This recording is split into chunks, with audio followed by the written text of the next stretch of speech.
नमस्कार दर्शक मित्रों, कोरोना टॉक्स में आपका स्वागत है और मैं हूं ऋतिक कुकड़िया। दोस्तों, गोचर गोचर आजकल एक महत्व का मुद्दा बनता जा रहा है।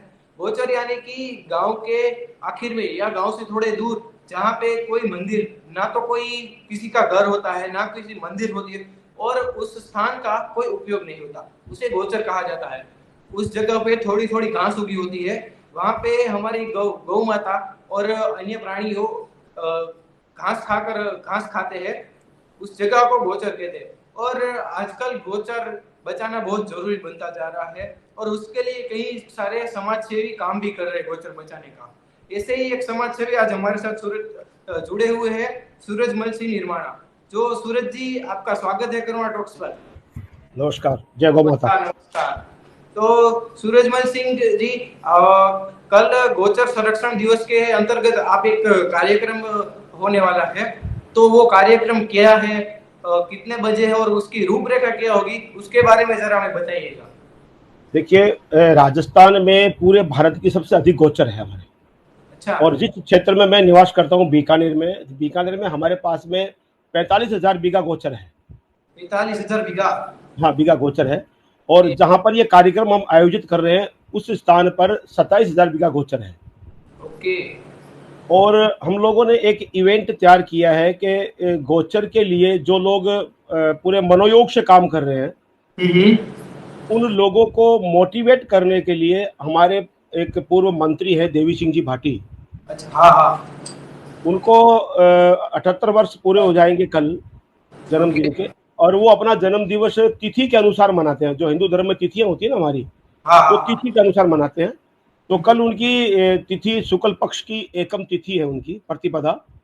तो उस तिथि को हमने उनका 78वां जन्मदिन हम लोग मनाएंगे। और उस जन्मदिन को हमने गोचर ओरण संरक्षक दिवस के रूप में मनाएंगे।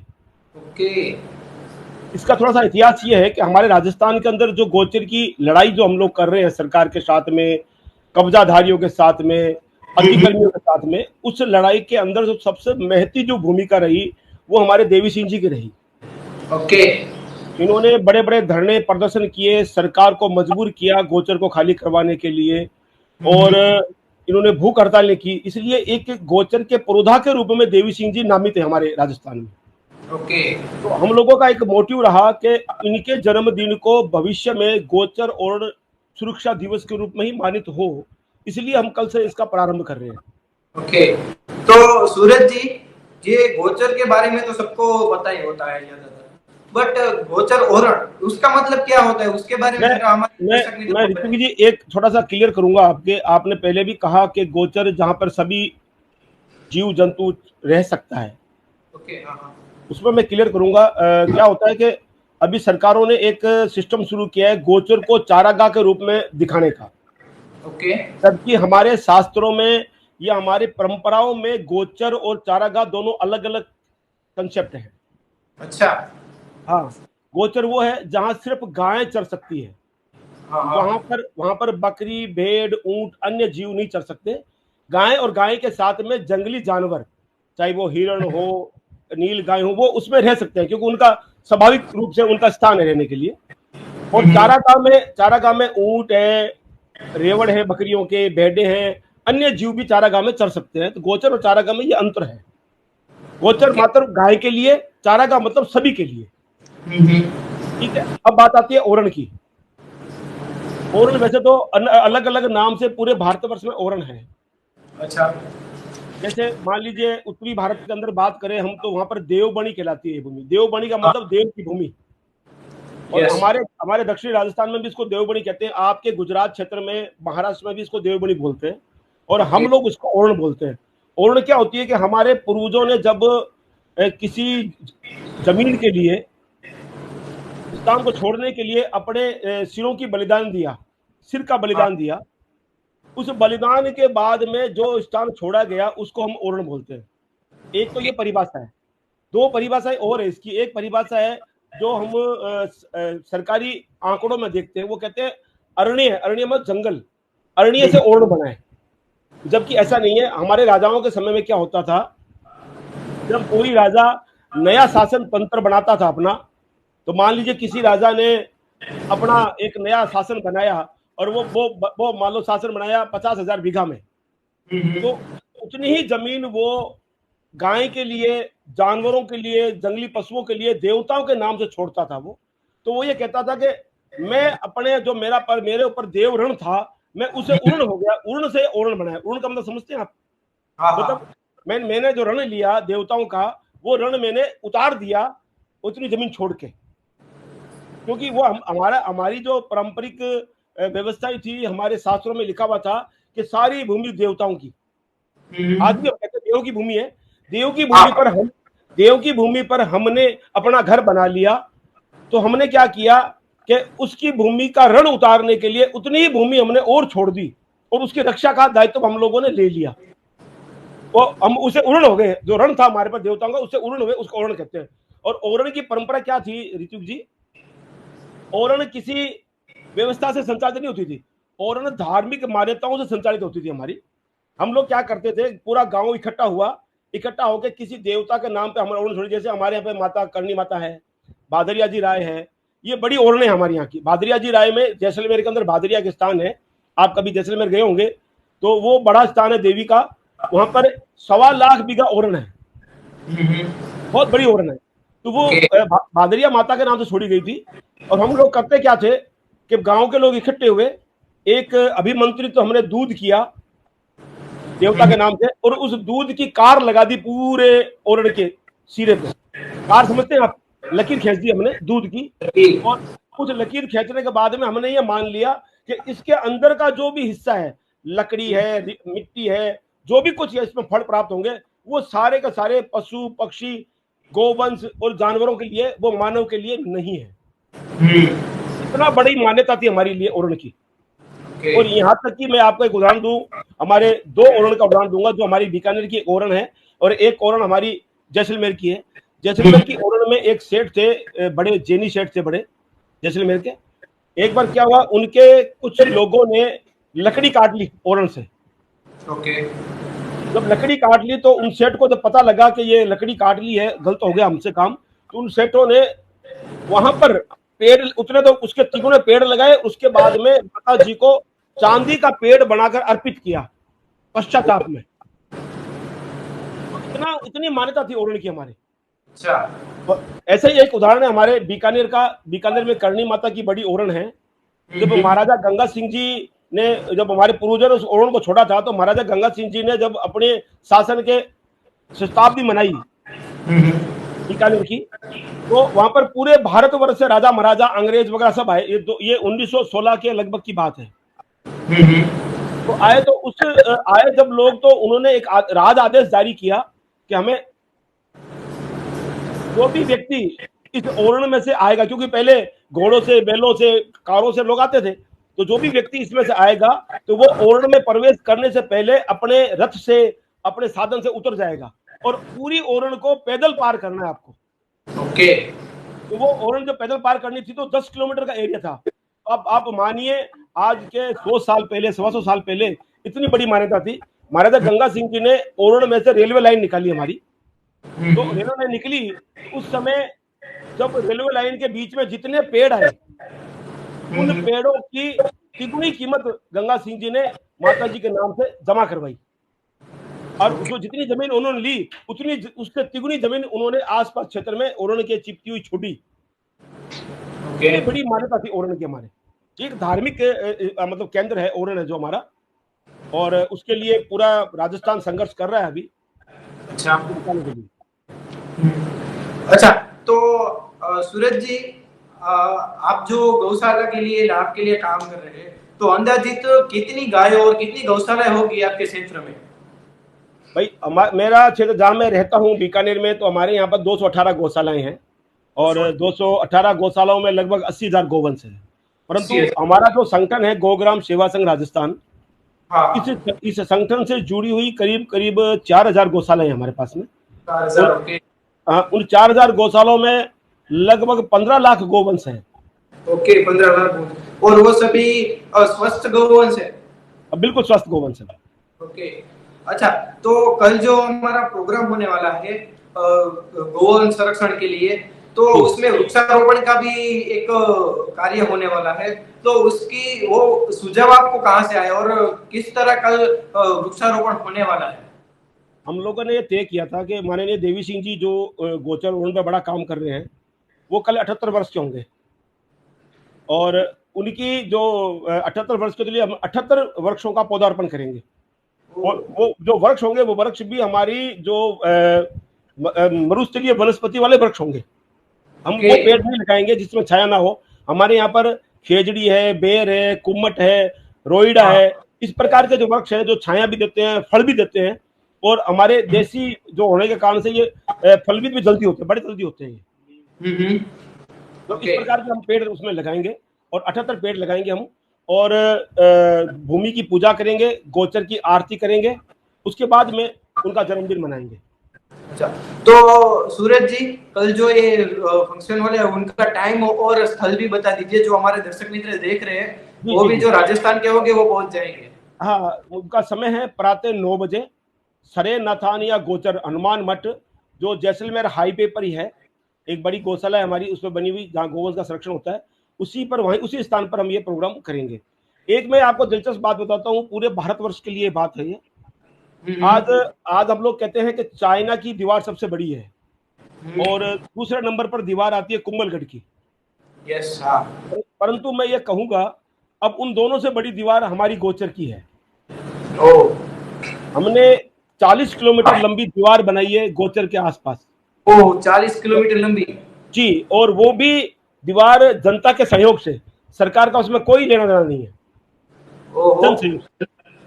वाह, और अभी उसका दीवार का काम चल रहा है हमारी लगातार। तो ये सबसे बड़ी अचीवमेंट है, ये सिर्फ माननीय देवी सिंह जी के कारण से ये पॉसिबल हो पाया है। ओके, बहुत ही उम्दा कार्य कर रहे हैं आप, और आप गोग्राम सेवा संघ के अध्यक्ष भी है। तो आपके क्षेत्र की जो गौशाला है उनमें कई सारी योजनाएं में भी आपने मदद की है। तो ऐसी कौन सी योजनाएं, अभी तो ये गर्मियों का सीजन चल रहा है तो पानी की बहुत कमी होती होगी, तो उसके लिए आप क्या कार्य करते हैं? आपकी जो गोवंश है, गौशाला है, उनको पानी की भी बहुत जरूरत होगी, तो उनके लिए आप क्या कार्य करते हैं? देखिए, हम लोगों ने गौशाला में पानी के लिए राज्य सरकार से जब निवेदन किया, सरकार ने उस विषय पर विशेष कोई ध्यान नहीं दिया, तो हम लोग हाई कोर्ट चले गए। और माननीय हाई कोर्ट ने अभी आदेश दिया था कि प्रत्येक गौशाला को 3 महीने तक लगातार एक दिन छोड़ के एक दिन टैंकर पानी दिया जाए, जितना पानी की उनको आवश्यकता है। ये हमने किया है और सरकार ने इस पर सहमति भी दी है और गौशालाओं में पानी की व्यवस्था भी हो रही है।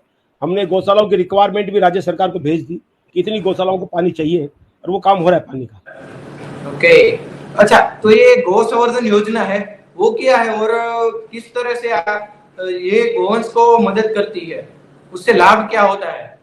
देखिए, पूरे भारतवर्ष में वैसे तो अलग अलग क्षेत्र में अपने हिसाब से अनुदान दिया जाता है गौशालाओं को। जैसे गुजरात में भी 50 रुपये मिलते हैं, यूपी में 40 रुपये मिलते हैं, महाराष्ट्र में मिलते हैं, सभी में जगह मिलते हैं, परंतु वो सरकार की मर्जी पर निर्भर है। सरकार चाहे तो वो देवे, सरकार चाहे तो ना देवे। परंतु हमारे राजस्थान के अंदर एक सुंदर कार्य ये हुआ है हमारे संगठन के द्वारा। एक 2016 में जब यहाँ पर भाजपा सरकार थी, तो हमारे संगठन ने एक प्रस्ताव बनाकर सरकार को भेजा कि राज्य सरकार इसका एक नियमित रूप से अनुदान गौशालाओं को मिले, एक ऐसी व्यवस्था करे। तो राज्य सरकार ने हमारे प्रस्ताव को माना और हमने उनको एक प्रस्ताव ये भी दिया कि राज्य सरकार गोपालन मंत्रालय बनाए। पूरे विश्व में पहली बार राजस्थान एक ऐसा स्थान है जहां पर गोपालन मंत्रालय है, गोपालन मंत्री है। वो कहीं पर भी गोपालन मंत्रालय नहीं, पशुपालन विभाग के अंतर्गत ही सभी जगह अनुदान बंट रहा है। क्या कहीं पर गौ सेवा आयोग बना हुआ है तो वो आयोग बांट रहा है पैसा? हमारे यहाँ आयोग था, तो अब आयोग भी काम कर रहा है और गोपालन मंत्रालय भी काम कर रहा है। तो 2016 में गोपालन मंत्रालय ने एक योजना बनाई, गो संवर्धन योजना 2016।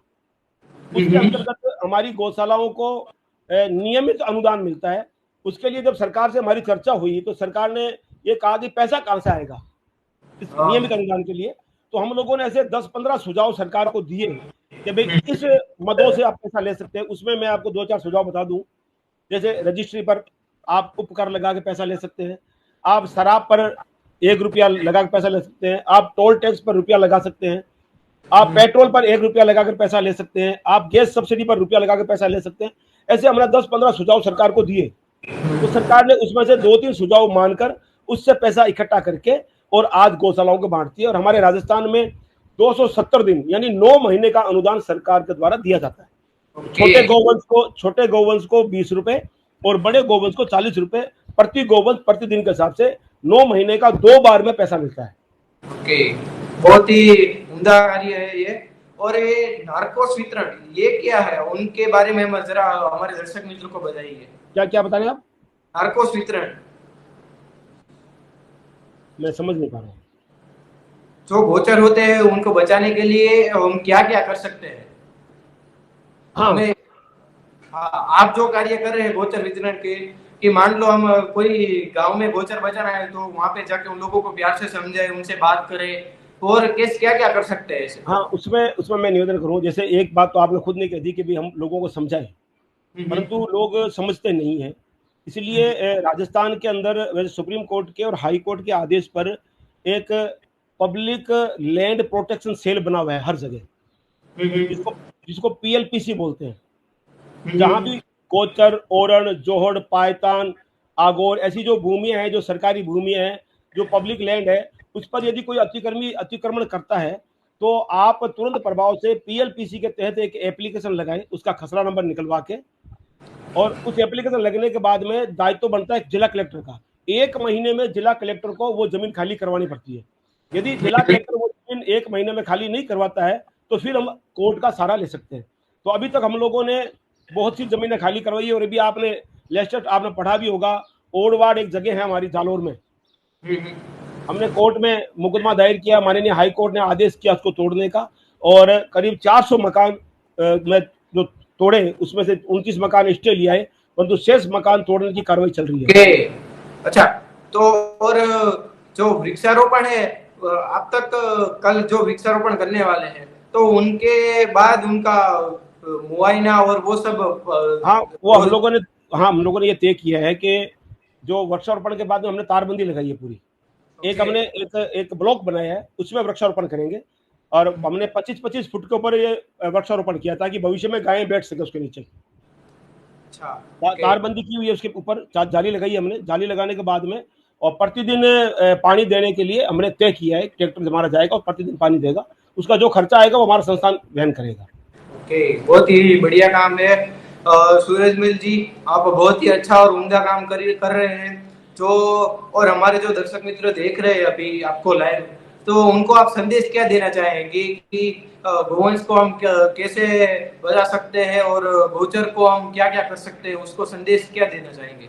2-3 चीजें हैं भाई। गोवंश बचेगा वैसे तो गोपालक के यहाँ पे हमारा यह प्रयास रहे कि हम गोवंश को संवर्धन करके गोपालक को देवें। दूध बढ़ेगा तो गोवंश गोपालक पालेगा। अब गोपालक पालेगा तो जो हमारा पुराने शास्त्रों में लिखा हुआ था, 0 बजट गोपालन होता था हमारे शास्त्रों में। सुबह हम गाय ले जाते थे, गोचर में चरा के शाम को ले आते थे। तो 0 बजट गोपालन यदि हमें करना है और गोपालक के ऊपर कोई बाहर ना बने तो उसके लिए हमें गोचर बचानी पड़ेगी, और गोचर बचानी पड़ेगी तो गोचर बचाकर उसको मुक्त करवा के उसके बाद में उस गोचर में विकास भी करवाना है हमें। और वो विकास बहुत सी संस्थाएं हैं भारत में, उनका सहयोग करती हैं, और वहाँ लोकल लेवल की एक बॉडी बनाकर वो भी उस गोचर का विकास कर सकते हैं। तो इसका मूल संदेश ये रहेगा कि गोचर को बचाना है, गोवंश का संवर्धन करना है और गोपालक के घर पे गोवंश बचाना है। खूब बहुत ही उम्दा आपने बातचीत की हमारे साथ।